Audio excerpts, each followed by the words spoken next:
नमस्कार, मी भगवान वानखेडे। आपण पाहताय पंढरपुरातील सर्वात पहिले YouTube news channel Pandharpur live. पंढरीच्या श्री विठ्ठल रुक्मिणी मातेच्या चरणी दिवसेंदिवस वेगवेगळ्या वस्तूंच्या रूपाने दान वाढत चाललेलं दिसून येत आहे। काल एका भाविकानं नाव न सांगण्याच्या अटीवर श्री विठ्ठल रुक्मिणी मातेच्या चरणी 9 लाखांचा सोन्याचा सुवर्णहार अर्पण केलाय। तर आज आणखी एका वेगळ्या भक्तानं 58,000चा चांदीचा तांब्या अर्पण केलाय। श्री विठ्ठल रुक्मिणी मातेच्या चरणी नाव जाहीर न करण्याच्या अटीवर दानशूर भाविकानं सुवर्ण कळ्यांचा सोन्याचा हार गोफासह अर्पण केलाय। त्याचं वजन 132 ग्रॅम असून अंदाजे किंमत 9,26,000 एवढी असल्याची माहिती व्यवस्थापक मनोज श्रोत्री यांनी दिले। संबंधित दानशूर भाविक हे श्री विठ्ठल रुक्मिणी मातेचे निश्चिम भक्त आहेत। ते काल सहकुटुंब श्रीच्या दर्शनासाठी श्री क्षेत्र पंढरपूरला आले असताना त्यांनी हे दान दिले।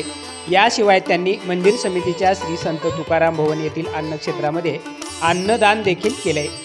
त्याचा सुमारे 1200 ते 1500 भाविकांनी काल लाभ घेतला। यानंतर आज दिनांक 28 डिसेंबर रोजी श्री विठ्ठल रुक्मिणी मातेच्या चरणी राहुल अशोक नागणे या दानशूर भाविकाने चांदीचा नक्षीदार तांब्या अर्पण केलाय।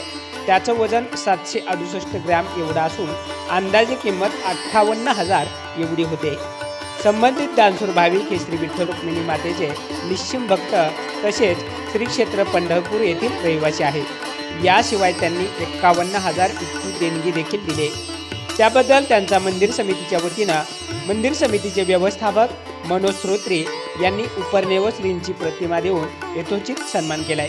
यावेळी देणगीदार यांचे कुटुंब व विभाग प्रमुख ज्ञानेश्वर कुलकर्णी आदी उपस्थित होते। श्री विठ्ठल रुक्मिणी मंदिरे समितीला सोने चांदी वस्तू दान करण्यासाठी स्वतंत्र व्यवस्था उपलब्ध आहे। त्यासाठी 2 सराफाची पूर्ण वेळ नियुक्ती व संबंधित भाविकांना संगणकीकृत पावती देण्यात येते।